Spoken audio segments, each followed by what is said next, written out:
Tapos, ano ba? Sa pag-alis mo, syempre malulungkot kami lahat. Especially, yun nga, basta lahat kami. Alam mo na ako, except kay ano.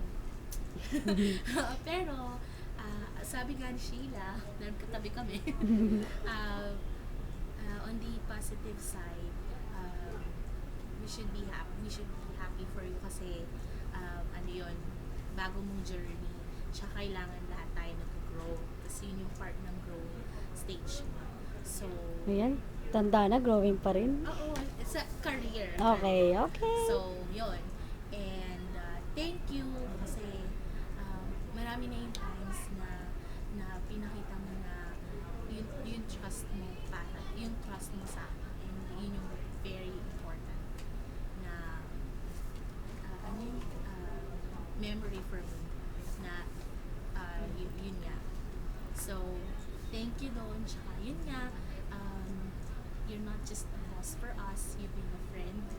And it's one thing we really take. Kasi hindi naman lahat ng boss ganun. So, thank you.